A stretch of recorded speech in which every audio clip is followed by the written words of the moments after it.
Traumatised হয়ে গেছে আমাদের শিশু সন্তানরা, বোনেরা, এমনকি সচেতন মানুষ। তাহলে শুধুমাত্র এক রমেশার ঘটনা, রমেশার পরিবার না, শুধু সচেতন মহল না, সামগ্রিক ঘটনা পুরো আমাদের সমাজ ব্যবস্থার বাস্তব চিত্র তুলে ধরেছে। তাহলে কোথায় সমাজ? এইটা কি কোনো অগ্রগতির সমাজ না অধোগতির সমাজ? এটা একটা বিকৃত সমাজ। তাহলে আমরা অনেক দিন ধরে ধরনের একটা বিকৃত সমাজই গড়ে তুলেছি।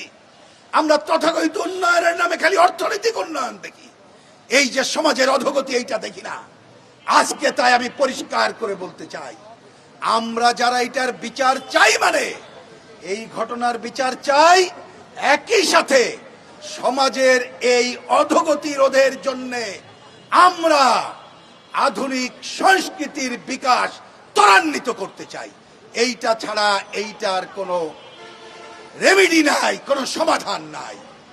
গতকাল রামিসার বাসায় আমাদের প্রধানমন্ত্রী, স্বরাষ্ট্রমন্ত্রী গিয়েছিলেন, ভালো খবর। আমাদের বন্ধুরা গতকাল গিয়েছিল, আজকে ওইখানে আমি জানি দিনভর কর্মসূচি আছে। আমরা ওই অঞ্চলেও আজকে থাকবো, মিরপুর জুড়ে। কিন্তু বাবাকে সান্ত্বনা দিয়েই বা পরিবারকে সান্ত্বনা দিয়ে যদি কাজ শেষ করি সেটা হবে না। প্রধানমন্ত্রী তার পরিবারের দায়িত্ব নিলে এবং স্বরাষ্ট্রমন্ত্রী দ্রুত ব্যবস্থা গ্রহণ করলে ধন্যবাদ দেব, কিন্তু সমাধান হবে না। আমি পরিষ্কার করে বলি, এই যে ঘটনা তার দৃষ্টান্তমূলক সাথীর সাথে অন্তত পক্ষে তিনটা কাজ করবেন কিনা সিদ্ধান্ত নেন।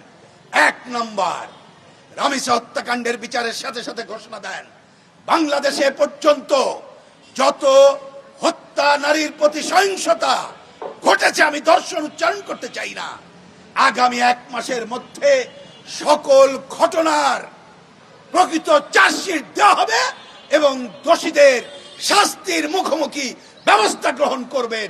এটি একটি জরুরি কর্তব্য হিসাবে রাষ্ট্রের পক্ষ থেকে সারা দেশে ঘোষণা করা হবে এবং রেড অ্যালার্ট জারি করা হবে।